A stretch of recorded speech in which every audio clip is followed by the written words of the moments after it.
Hello, my name is John, and I am the leader of the Chop Shop. We have a visitor with us today who has changed things rather greatly. We are having our first non-beef, non-chicken chop shop today, and this is because of my dear friend William. He's with me. How you doing, William? Very well, John. Very well. All right. One of the first questions I'd like to ask him very plainly is, why are you vegetarian? Well, first let me thank the Chop Shop, of course. I very much appreciate this, and I know it's this has been a very difficult thing for the Chop Shop. Yes, yes. But to answer your question, I developed my vegetarian problem, as some would call it. I developed this a couple of years ago, and there are lots of reasons why one would have this type of, as you would, or some would say, perhaps problem. But for me in particular, I don't like the idea of eating animals. And the killing of animals in particular, and the potential hurting of animals is something I dislike. There are other reasons people might be vegetarian, but for me that's the most important thing. The hurting of animals. I think so. The potential of causing unnecessary pain to animals. And like, to what extent is the pain? Well, because I mean, once you die, you don't really feel pain. You're just dead. That's true. It's a difficult issue. Cows in particular, some problems could, during the course of killing the cows, there could be some pain that happens there. Also, their life on the farm may not be as desirable as many people would like the life of cows to be. Not enough space to roam around and eat grass, for example. Those could all be things. Chickens on farms have their beaks cut off and not giving much space to move around, and I think that's the type of thing that people would dislike. Well, what caused this problem? Why have us humans done this? What was the cause? Well, this is people want to eat meat, of course, and people have eaten meat, and I don't think there's anything wrong necessarily with people eating meat. I think animals could be raised and killed in ways that are not harmful, but it's just people like eating meat. It's something we've been doing for a long time, especially on the Chop Shop, of course. You know this. Yeah. The Chop Shop is very important to the types of food that is served to our friends here. That's true. Okay, well, there's a lot of genetics, and that's one thing. It is, what caused this on you specifically? Has it been genetics? Were you born? Because we know he has explained before that he did not turn to be a vegetarian until was it the later 20s? 23, 24. Okay, early 20s. So how did this happen? Well, I don't know. Maybe it was through some accident of my upbringing. I became overly sensitive to these types of things, and for some reason it was bothersome to me for eating animals. So you did have past problems. Did you have to go through anything dramatic? Maybe I didn't play enough G.I. Joe or something when I was younger, and so I became a little less meat-eating or masculine or meat-eating type as much as I should have been. I'm not quite enough in that regard. Well, what's the good side about our population in general? How is your problem helping others? A lot of people with your problem see it as, this is my way to be a better person or to help me. Is that true?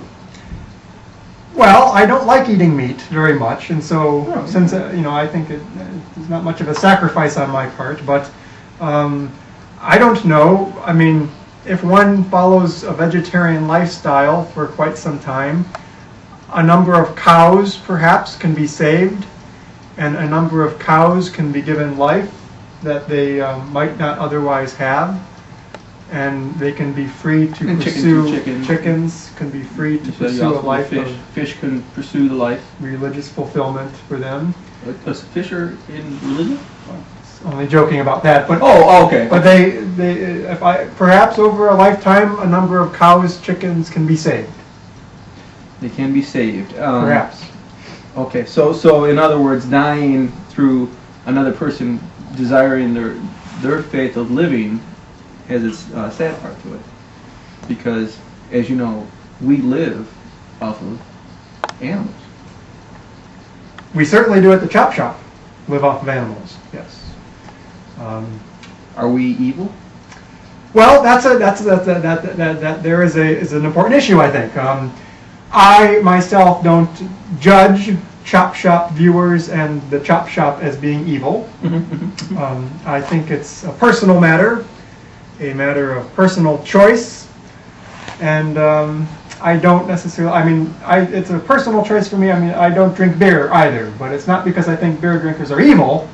It's just I don't like beer, and so it's Right. of this type of thing. I mean, I don't. So I don't think viewers of the chop shop are evil. So is the taste of the beef and the chicken harsh to you? I like chicken. Chicken is okay. I can eat chicken. Beef I never like to. I mean, well, I like beef too. I mean, like McDonald's, I can eat. I like meat. I just I don't think it's bad tasting. I just for the animal welfare issue that I mentioned would be why I don't eat. And plus, I'm quite lazy, and preparing meat usually takes time too. So that. Well, yeah, I can understand that.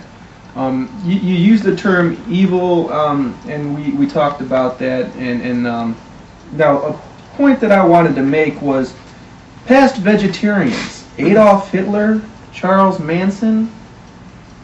Really? Yeah. The question is why. Can that happen to you? Well, there have been good vegetarians. I can't. Carl Lewis was a vegetarian. He was an Olympic champion. He didn't murder people. He didn't murder people. He didn't dictate a country of any kind. So there are vegetarians who have not led morally impure lifestyles, like the examples you mentioned. Of course. I don't know what Hitler and Manson's motivation Charles was. Manson, yeah. I don't know why they were vegetarian, but I try to stay away from their examples. Okay. I want to put a big quote out there. Not necessarily a quote, but a belief. It actually came from a comedian. I can't think of his name right now, but he said that slaughtering and killing cows, the cows get back at you because through cholesterol and 2% saturated fat that they have naturally, will do the same to the eaters. Do you think that cows are really trying to get us back? By becoming more fat? They bring with them the saturated fat. Well, and are they trying to get back at us? I don't know if it's them trying, but they do seem to have succeeded to some extent. McDonald's and so forth is not very, sometimes not very healthy, and so whether they're trying, I don't know, but certainly maybe succeeding in some cases. Well, this has been a good interview with a non-beef eater, and here we are at the Chop Shop, where we kind of somewhat live off of beef. That's why it's called the Chop Shop, because we like to chop things up sometimes on a daily basis. So we thank you for this interview. Thank you. And we did go the vegetarian way today in a variety of ways. We went with a lot of soy, which he recommended, and we'll see how successful we are. So thank you.